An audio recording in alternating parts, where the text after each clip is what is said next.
చెప్పాం, ఇంకో పక్కన అనేక హామీలు ఇచ్చాం. ఇంకో పక్క ఖజానా చూస్తే ఏం చేయాలనో దిక్కుదోచని పరిస్థితి. కేంద్రాన్ని అడగాలంటే ఏం అడగాలనో తెలియని పరిస్థితి. ఎందుకంటే ఏదో ఒక లెక్క అడగాలి కదా, ఆ లెక్క అడగాలంటే ఎక్కడ దిక్కులేని పరిస్థితి వచ్చింది.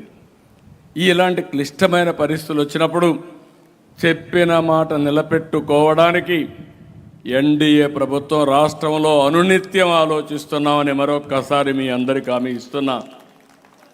ఎక్కడా ఇవ్వని విధంగా ఇచ్చాం. ఇప్పుడే అన్ని డీటెయిల్స్ చెప్పారు కాబట్టి నేను మళ్ళీ పోవడం లేదు. పెన్షన్స్ విషయంలో మొదటి సంతకం పెట్టి ఏప్రిల్ నుంచే అరియర్స్ కూడా ఇస్తామని చెప్పి అరియర్స్ కూడా ఇచ్చిన ఏకైక ప్రభుత్వం ఎన్డీఏ ప్రభుత్వం. ఇక్కడ అన్నా క్యాంటీన్లు పెట్టాం.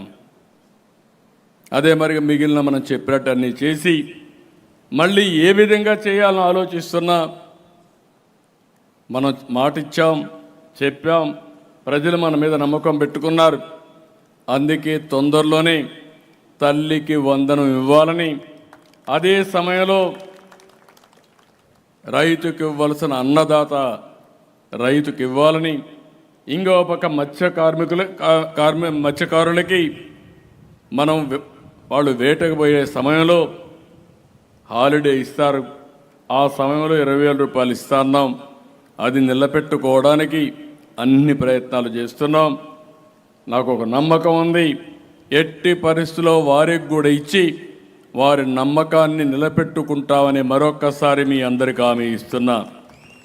ఈరోజు మనల్ని గెలిపించింది గ్రాడ్యుయేట్స్ గెలిపించారు, చదువుకున్న వాళ్ళు గెలిపించారు. అప్పుడు 57% అయితే ఇప్పుడు 67-63%కి వెళ్ళే పరిస్థితి వచ్చింది. అంటే నమ్మకం పెరిగింది. దీన్ని మనం అందరం గుర్తుపెట్టుకోవాల్సింది. ఎవరైతే గ్రాడ్యుయేట్స్ ఉన్నారో వారందరికీ విజ్ఞప్తి చేస్తున్నా, మనస్ఫూర్తిగా కూటమి తరపున మీకు ధన్యవాదాలు తెలియజేస్తున్నా. అచంచలమైన విశ్వాసం పెట్టుకున్నారు, మీరందరూ కలిసి ఓటేశారు. అది నేను గుర్తుపెట్టుకుంటాం.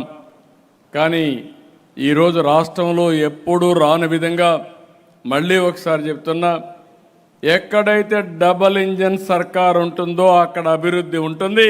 మన రాష్ట్రంలో డబల్ ఇంజన్ సర్కార్ ఉంది.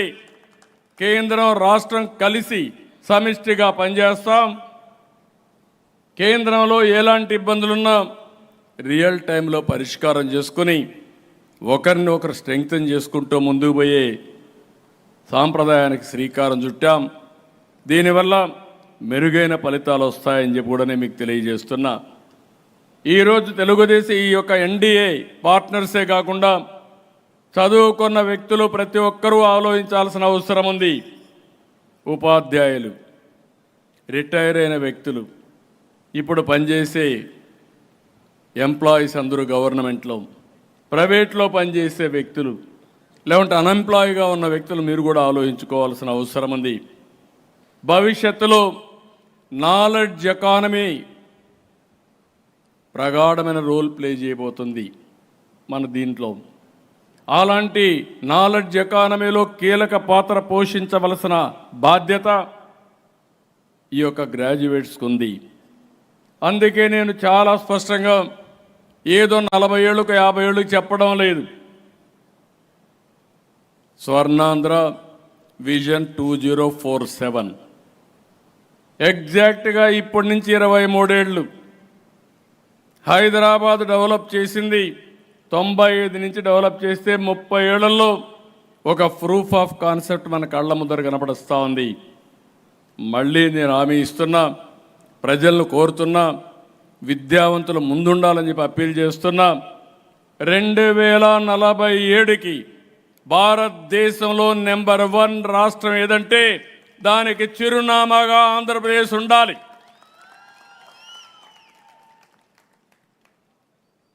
ఆ రోజు ఒక ఇనిషియేటివ్ తీసుకుంటే ఐటీకి ప్రాధాన్యత ఇస్తే ప్రపంచంలోనే హైయెస్ట్ పర్ క్యాపిటా ఇన్కమ్ ఎవరు సాధిస్తున్నారంటే తెలుగు వాళ్ళు సాధించే పరిస్థితికి వచ్చారు. అది తెలుగువారికి సాధ్యం. ఆ విషయం గుర్తుపెట్టుకోవాల్సిందిగా కోరుతున్నా. నేను 2047